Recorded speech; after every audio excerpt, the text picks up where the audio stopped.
Hi, I'm Greg Hunter. Welcome to USAWatchdog.com. With us today, one of our regular guests. I'd love to have him on more, but he is in demand, as you would realize when I say his name. Dr. Paul Craig Roberts, a former Assistant Treasury Secretary. He was in charge of all economic policy for the United States of America, father of Reaganomics, also a very deep resume. I could probably talk for 5 minutes and not cover it all. Also, he's a journalist, worked for the Wall Street Journal for years. Dr. Paul Craig Roberts, thank you for joining us today on USAWatchdog.com. I'm pleased to be with you, Greg. We always love you. You're one of the favorite people that people like to hear from because you're one of the insiders, and you're not just an insider. You're a guy with not only inside knowledge, but you have academic knowledge of how the economy works and how it's supposed to run. Some of the things that you've told me in the past that just stuck with me with this. You know, we used to do this for, 9 months and do 6 months, 9 months, and we take our foot off the gas, and we've been doing this since 2008, and, to no avail. And what I wanted to get from you is this, you have said, along with many other people, that this comment, which has stuck with me also, and coming from a guy like you, makes me feel like I don't feel so dumb, because what you said was, I'm surprised this has gone on for as long as it has. And that's what I've heard from a lot of very smart people that make that offhanded comment. Well, I'm surprised it's gone on for as long as it has. So my question to you right out of the gate is 2014, the year we start hearing metal on metal, we start smelling, iron hitting metal with no grease, and we start seeing a tire go out in front of the truck, and all of a sudden, oops, a Wile E. Coyote moment, as it were? Well, Greg, it would seem that way, but what's happened, I think, is that the Federal Reserve has learned how to manipulate all markets. And they have complete cooperation from the financial press to manipulate how people perceive economic reality. You see, in my day, when I was in the Treasury or at the Wall Street Journal, the type of manipulation that we are experiencing today would have been impossible. First of all, it's strictly illegal. And the Attorney General would have arrested the Federal Reserve Chairman or something like that.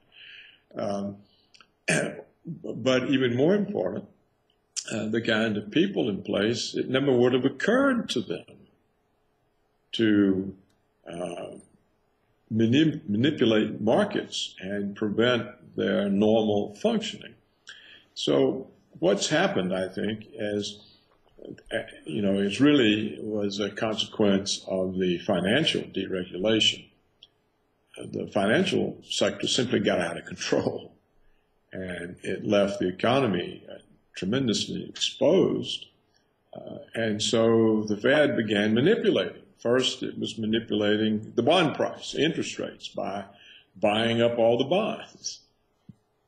And then it realized that the liquidity it was pouring into the banks was not getting into the economy, but into stock prices.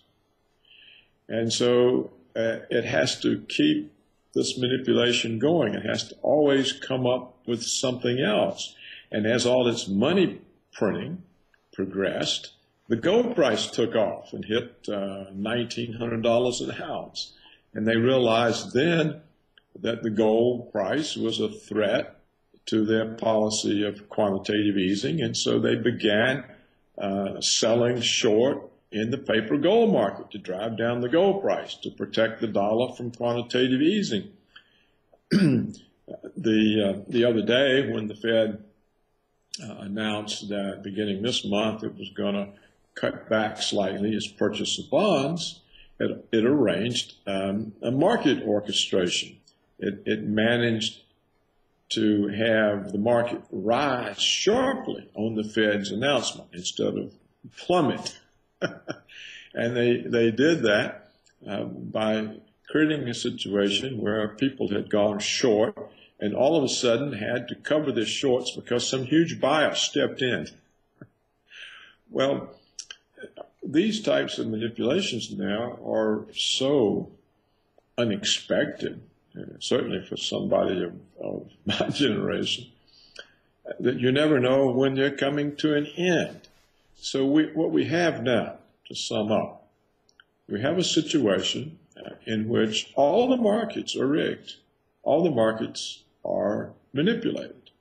And there's anybody that says, and there's been some very learned people, I want to interrupt here.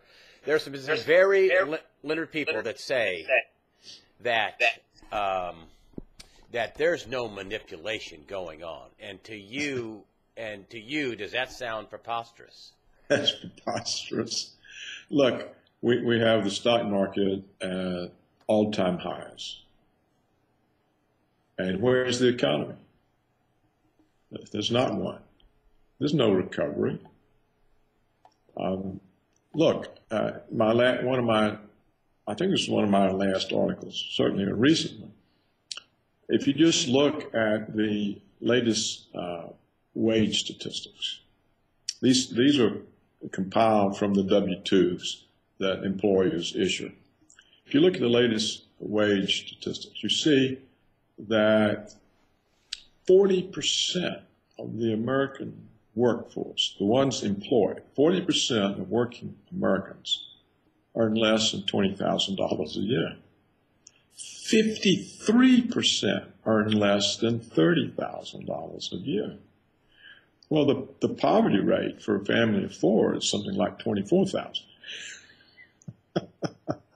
So there's no consumer income to drive the economy, and they can no longer fill in with an expansion of consumer credit because everyone is up to the eyeballs in debt. Their credit card bills are heavy, their student loan bills are heavy, their mortgage debt is heavy, and the banks aren't lending because there's nobody that qualifies for a loan because everybody's got too much debt. So if the consumer's incomes are not growing, and we know for an actual fact, according to the official statistics, consumer incomes, except for the very, very rich, the top 1% or the top 1.1%, everyone else's incomes, real incomes, are falling and have been for a number of years. So if there's no income to drive the economy, there's no credit expansion to drive the economy, how does it go anywhere? You can't possibly have a recovery. And we don't see it in jobs. We don't see it in in the expansion of consumer credit. We don't see any sign of recovery, and yet the stock market is at all-time high. Why is that? If it's not manipulation. And before I interrupted you, said, so, you spelled out the manipulation. All the markets are manipulated, gold, stocks, bonds, everything. So you're saying, so we have a situation now, and your cumulation for when is this going to fall apart? When is this the year that it starts falling apart? Or what's the situation we have now that you see your appraisal of 2014? Before I interrupted you, I'm sorry. Well, you see, how long can they fool people? I don't know. They fool people on a lot of subjects for a long time. And as long as the financial press will tell their stories for them, we have a recovery. That's why the market's up. The fact that the labor force participation rate has collapsed, that is, people are leaving the labor force because they're so discouraged they can't find a job. They've looked for 1 year, 2 years, 3 years, 4 years. All the real evidence never comes up. And so how long does the financial press tell the story? How long does the rest of the world get fooled? I think the reason for the Fed's recent announcement that it was going to cut back its bond purchases by $10 billion a month, from $85 billion to $75 billion. I think this was to calm fears in the overseas dollar markets. There are many dollars held by foreigners as by Americans, maybe more. and they're getting nervous because they're seeing the Fed create all this new money to support the banks. And so if you say, okay, we're cutting back, then it makes them say, well, maybe they'll stop this finally. I'll keep my dollars a while longer. It's a way to protect the dollar from the quantitative easing, you see. So foreigners do have an effect on the country. Those foreign holders of our debt, John Williams says it's easily more than $12 trillion bonds, the whole spectrum. Right. He said so, and he thinks that that after this debt ceiling debate, they get another. I mean, Dr. Roberts, aren't we going to get a couple of $1 trillion with this 2-year bond? Aren't they going to ask for 2.5, 2.3, 2.8, $3 trillion for the next 2? Aren't they going to ask for at least a couple of $1 trillion? Well, Greg, you see, if there's no real recovery, and we do know the way they got the deficit down was with a lot of gimmicks. For example, the Treasury paid itself a huge dividend from Fannie Mae and Freddie Mac, both of which are busted. They did these kinds of tricks. And as soon as they got the debt ceiling increased, all of a sudden the debt jumped overnight $300 or $400 billion. So that shows you the extent of the tricks. So if you add back that debt to the $650 billion that they say is the current deficit, you're back to $1 trillion. So what happens now if they can't hide this year the fact that there's no recovery because the economy turns down again? It's been kind of bouncing along the bottom for 5 years, 5 or 6 years. Now, what if it falls off the cliff again and heads down, which it could very easily do, because there's no growth in consumer income, there's no growth in consumer credit, there are no good jobs. To avoid various health care costs, employers have redefined a lot of their full-time workers as part-time workers. People everywhere are feeling threatened. And generally, when you feel threatened like this, you don't go on a spending splurge, particularly if you don't have any money. Well, one of the anecdotal things where they had 3 out of 4 of the NFL playoff games where they couldn't sell them all out. And also the BCS Bowl, the national championship we just had between Florida State and Auburn, the ticket prices were about half of what they were last year. So, that's anecdotal evidence. You can't go, aha, that's the economy turning down. But you're making the case with labor participation rates and income rates and all this that there's no recovery. There's no recovery whatsoever. And that's one of your articles you're talking about that there is no recovery, and it's a phony recovery. And now you're starting to hear talk about how income inequality. Of course, I think it's pretty disingenuous by the Democrats who are pushing this because of Obamacare is going to absolutely kill the economy. I've been saying this on my site. I want to get your thoughts on that. But income inequality, which I think is a phony issue as long as you have a $35 billion a month banker bailout in the back door and 0% interest rates and phony accounting. And you're talking about income inequality, and you're nobody says a word, not even the Republicans either, about this. I mean, $35 billion a month if you take them at their word, which a lot of people say it's more than that, just the banks. And, times 12 is, wow, isn't that, approaching $500 billion? Isn't that? It's 900 billion. Well, I'm talking about just the banker side, not the Treasury side, just the $35 billion a month, just the banker bailout. Yeah. We're talking north of $400,000 if you believe what they say going forward. 400 billion. Yeah. 400 billion, I said. 400 billion, yeah. Sorry. $400 billion and not a word of income inequality. Well, let's cut off the bankers. Let's cut off the banker bailout, but nobody on either side of the aisle. And I think it's pretty disingenuous that the party of lie, the Democrats, because they lied as a party. It wasn't just the president. They lied as a party about Obamacare. I'm saying it. Flat out. Kay Hagan in my state, you can have your health care pay. It'll be cheaper. You can have your doc. That's a lie. Everybody got together, and they knew this was a lie. This was an enormous lie. What do you think about the Obamacare and the effects on the economy in 2014, minus even the employer mandate doesn't kick in until after the election?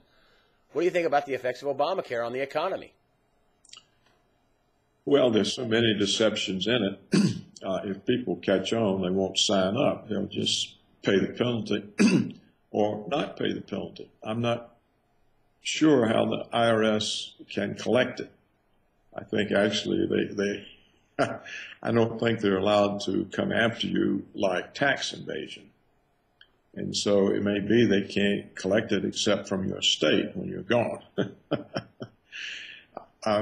Look, Greg, we already know these facts about Obamacare. Everyone who had a private policy already was notified by their insurance company that they could keep the policy, but that the premium had doubled. I had a manager in a restaurant tell me his premium went up 3.5 times. Well, he's not voting for a Democrat. Well, was that for him or for all for his policy for his family? 3.5 times. Well, to get the same coverage he had before. Most people found that it doubled. They got letters from their insurer that said, you can keep this policy, but we have to charge you twice as much. And so you might want to go and see what it's like on the exchanges. That is, on the Obamacare system. Now, apparently, Greg, the reason these premiums doubled is that under Obamacare, thanks to apparently the feminists, everybody, including men, has to have pregnancy coverage, abortion coverage, female contraceptive coverage. In other words, they charge this to men. They charge elderly women for pregnancy coverage whose family is grown and that's certainly not going to be having any more, wouldn't be able to if they wanted. So the whole thing is constructed to produce massive premium income for the insurance companies. And so that, yes, that drains the economy. How many people, for example, I know a person who was paying $700 a month for the family.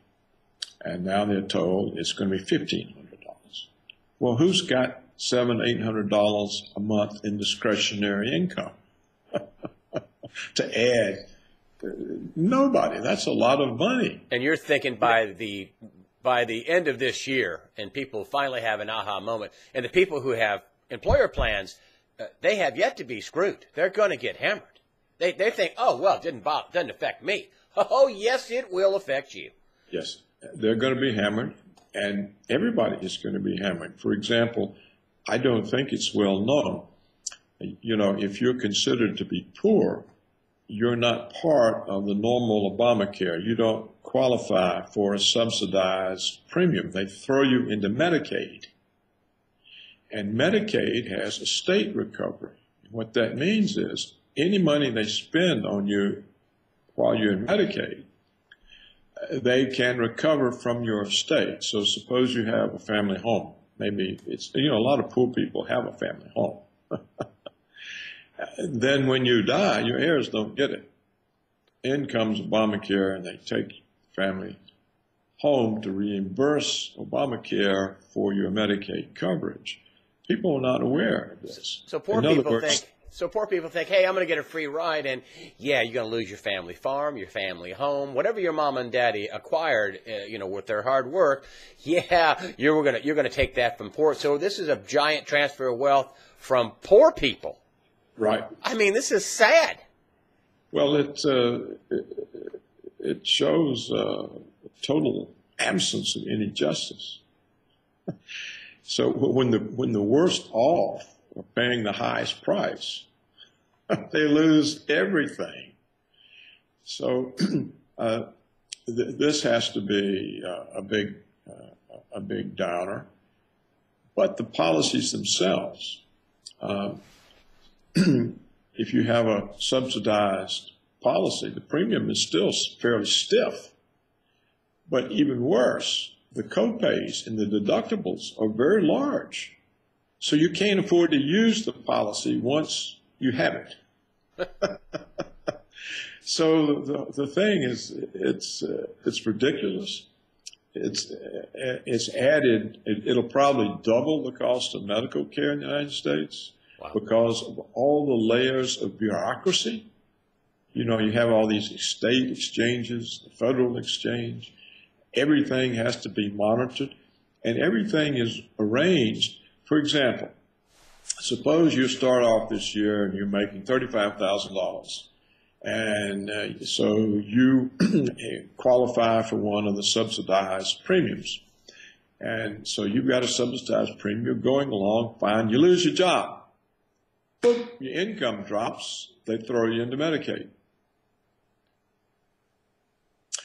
Not only that, another downside, when they figure the cost to you of your share of the premium this year is based on the previous year's income.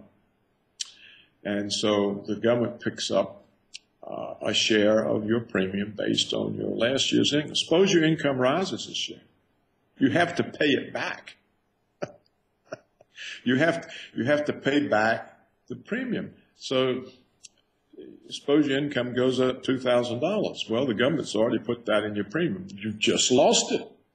You have to give that back to the government to repay the fact that they had over-subsidized your premium based on last year's earnings, and this year it went up. So just imagine having to keep up with all of that. I mean, you see, you're moving in and out of programs. You're moving in and out of subsidy levels.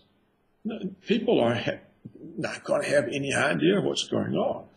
And so it's going to have a terrible effect. And of course, they are also raiding Medicare in order to pay for Obamacare. So that means they're going to reimburse Medicare providers less. They're going to drop out. So for the people who've paid the payroll tax all their life, they're going to find it harder and harder to get good medical attention.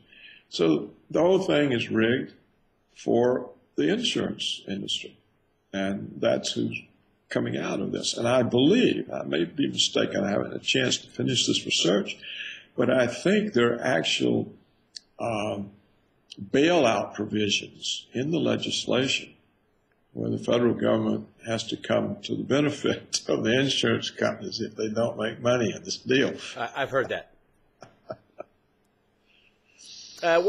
So your appraisal of 2014 with Obamacare and, in your estimation, doubling the cost of insurance, doubling the cost of health care in this country, and with the the $2 trillion or so at least dollars going to expect with the debt ceiling increase, and the economy within no recovery, are we going to have a good 2014? What's your appraisal of 2014?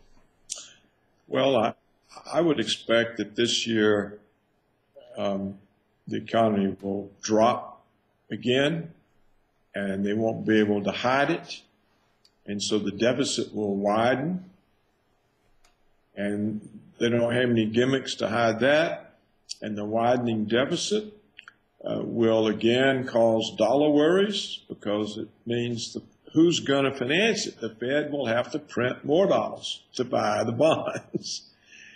That is, more of the debt will have to be monetized, and so the Fed won't be able to cut back $10 billion a year. They'll have to increase it, $30 billion a year, $40 billion a year, whatever. You think they could increase it by 30?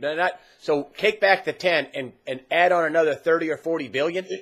If the economy falls enough, the deficit widens more, and it has to be financed.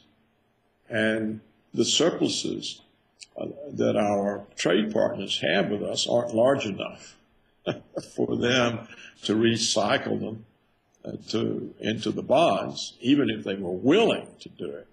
The trade surpluses aren't large enough any longer to finance the American federal budget deficit. So if the economy does weaken, as I expect it will, since there's no consumer income to drive it and there's no consumer credit to drive it, what will drive it? American firms, if they invest anywhere, it's overseas. Look, not a single Apple computer is made in the United States. I bought a new Remington razor yesterday. It's made in China. So if there's no investment here, except foreigners using their surplus dollars to buy up our existing assets, but there's no net new foreign investment. They buy up what already exists.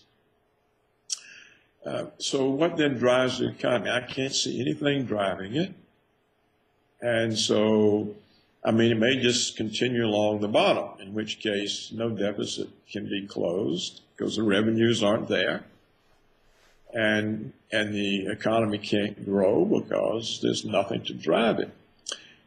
You know, I think John Williams has made it clear that the recovery that is perceived is because they so undermeasure inflation that when they deflate nominal gross domestic product, it still leaves a residue of real growth. But if they were actually measuring inflation the way they used to measure it, we've had no growth since the downturn. So, and you're saying that you and I want to come back to this because I want to get this clearly because this is a big point. You're saying that 2014, with all the headwinds, Obamacare and increasing deficits and no growth in income, you're saying that if it turns down, that they're going to not only are they going to bring back the 10 billion, put it back to 85 billion. You're saying that you could see an easily 30 or 40 additional billion overtly stated by the Fed in quantitative easing, money printing. Yeah, I can't know the amount because I don't know. That would depend on how bad the economy turns down. But what I am saying is they would have to repeal the announcement of a cut of 10 billion in quantitative easing, and they would have to add to it. They would have to add to it. How much would depend on how much the economy drops. Now, there are other bad things that can happen. Such as? Well, the United States is perceived as the superpower, who sort of calls the shots everywhere in the world. But it's failing to do that because it overreached so much and relied so much on lies to bring the rest of the world into agreement that the world's backed off. For example, Syria. Remember Syria? We were all set to attack Syria, and Washington was very confident it was going to bring its allies with it. It was going to have England and France and Germany. And what happened? The British Parliament said, no, we're not going to do it. And Obama turned to Congress to try to get some sort of authorization, and they said, no, we're not going to do it. And he couldn't get it from NATO, and he couldn't get it from the UN. And so all of a sudden, you remember the red line, the orchestrated evidence of Assad using chemical weapons. They had everything ready to go, but they couldn't do it. They'd lost control. The Russians stepped in and said, we'll take care of this. We're going to get rid of the chemical weapons. And with Iran, they've had Iran surrounded with something like 40 military bases for years. And right after Syria, Iran was supposed to be next. So what's happened now? Well, they're locked into peace talks with Iran about ending the embargoes or scaling it back. And so they have antagonized Russia and China. In fact, they've been very provocative militarily. And the Russians are getting their backs up. The Chinese are getting their backs up. The Chinese response was to expand their declared airspace, and they've stuck by it. They didn't back off.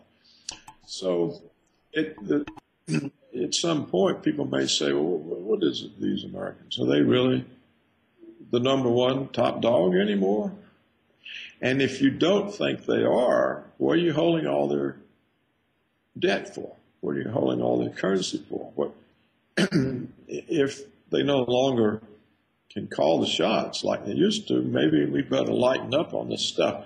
So that, I'm not predicting that, but I'm saying this is something that's sitting there that could happen. And it would add to everything else. So the government loses its clout, its credibility as the controller of world policy. The economy collapses out from under them. And then you see all kinds of people bailing out of all sorts of things. At some point, the hedge funds, look, the people who run these hedge funds, they can't be so stupid not to know the stock market is a bubble. It's not based on anything except the Fed printing money. When are they going to say, I think I'll take my profits? I'm not going to stay here and miss the peak and let it collapse on me. It's got to collapse at some point because it's artificial. There's no economy supporting, there's no economic boom supporting the stock market boom. This is an anomaly. I think I'll take my profits. At some point, that has to happen. So all this year, it can all play out in a very negative way. On the other hand, the Fed has proved itself ingenious in rigging markets, in rigging perceptions, in orchestrating, and they may come up with ever new successes in that way. The ones they have come up with, I would never have predicted, because I wouldn't have assumed that the public officials would behave in these crooked ways. But so I think we'll have to get used to the fact that since they control the printing press, they can manipulate a lot. And final word on gold. Gold is a big deal. I mean, they would like you to think it's a barbaric, a barbarous relic, but otherwise, why would all these countries, hedge funds, wealthy people, China, et cetera, why would there be all this huge demand for silver eagles, for gold, for silver, huge, massive demands at the mint? They had to shut down for several weeks because the demand was so great. It's like you and I selling tacos and go, oh, gosh, Dr. Roberts, we've sold more tacos than ever. Let's stop selling them for 6 weeks. I mean, so tell me about how gold and silver fit into the mix. Well, the prices are clearly manipulated in the paper futures market. See, there are two markets. One is for the physical possession of the bullion, and the other is the paper futures market. Well, the price is set in the paper futures market. It's not set in the market where you actually buy the stuff and take it home. And so that lets them manipulate the price with short selling. Now, the curious thing about the decline of gold over the last couple of years is that the physical demand for the actual bullion, gold and silver, has been rising strongly, even though the price is falling. So, in other words, people are not bailing out of gold in the physical sense. They're bailing out of paper contracts because that's the way they manipulate the price. So I think it was a serious mistake, maybe it was intended, to have these two markets separate, because the separate paper market lets bullion banks, Federal Reserve, anybody with lots of backing behind them, manipulate the price. They can step in, throw all kinds of shorts into the market, drives down the price, it triggers stop loss orders, it results in margin calls, all kinds of selling has to take place. And then the people who orchestrate this can step in, buy up the shares, and convert them into gold, and then they can take them to Asia and sell them at the high premiums over the spot price. So they make money all around. It's a money-making deal for the people who are operating this manipulation. So I think that what will bring this to an end is the West seems to be draining itself of actual physical bullion. It's moving into China. It's moving into other Asian countries. The silver now is moving heavily into India because they put those limits on the importation of gold. I think that was also in response to the Federal Reserve, which leaned on India and said, would you please help us keep the gold price down, stop buying so much? So turn around, does gold and silver prices turn around this year? I mean, there's a lot of word out that they're getting low on demand. Eric Sprott, who runs an $8 billion fund, says they're running on fumes with the gold market, and there's high, huge demand, and they have to be, it's way exceeding mining. So at some point, don't they just run out of gold, or run out of gold they're willing to sacrifice? Well, I think it's all moving to Asia. So there won't be any for the West. If the currency collapses, like John Williams expects, and you try to flee into gold, there won't be any there. The Chinese will have it. And you try to flee into silver, there won't be any there. The Indians will have it. So, do you think that this is the year it turns around? Is this the year where 2014, you're not going to be that bold? Greg, I want to say again, it's gone on longer than I thought it could go on. I didn't realize all the deceptive and crooked methods they would use to rig the markets. I mean, the notion of a democratic capitalist country having its markets rigged by its own authorities, that blows the mind. This is not normal. This could not have happened when I was in the Treasury. Nothing like this could have happened. So what will they do next? I don't know. You'd have to sit down and start speculating on what kind of manipulation can they come up with next. It's not the way we're used to thinking, you see. And if you're a holder of gold or silver, physical assets, would you be a fool to sell them now, or is now a good time to sell? In my opinion, you would be, because you may not ever be able to get them again. You see, look, the physical gold and silver, as I understand it, is flowing out of the West into Asia. They're not going to turn loose of it. There's no need for the Chinese to turn loose of it. And the Indians are not going to turn loose of it. So it's leaving here. And so I think that the real question for Western people who might be inclined to have gold and silver is, how much longer are they going to be able to get their hands on it? Because the market here is being drained of it. It leaves every day and goes into China. So the new supply is limited. And I just don't see any reason to sell it. Now, it doesn't mean they can't drive the price down further. They can. And every time it rallies, like I think yesterday it happened, it was rallying strong, and all of a sudden all these sales materialized. So if the New York Fed, if the trading desk at the New York Fed is doing this, or they're having Goldman Sachs and J.P. Morgan do it, I don't know. I don't know exactly how they operate it. But you can see the massive shorts appear. I mean, the market shows that. All of a sudden, all these people, and they're sell short, Greg, at the most inopportune times. If you were trying to get out of a position, you would never sell that much at that time. The only reason it only makes sense that who would drop 1 million ounces trying to make money? Who would do that? Hey, I'd like to make $50 an ounce less on my investment. I know I'll sell 1 million ounces. Who would do that? I mean, I'm not a trader. I know that. It's obviously done to drive the price down. And so I see it as protecting quantitative easing.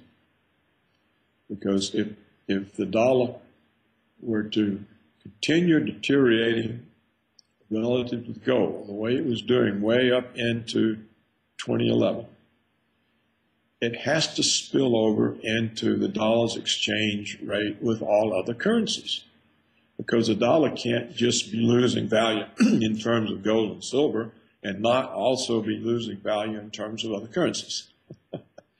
So the Fed had to stop it, and they have. For now. And Can with they that, do it my forever? friend, Probably cannot do it forever. and with that, we are going to wrap up the interview. Dr. Paul Craig Roberts.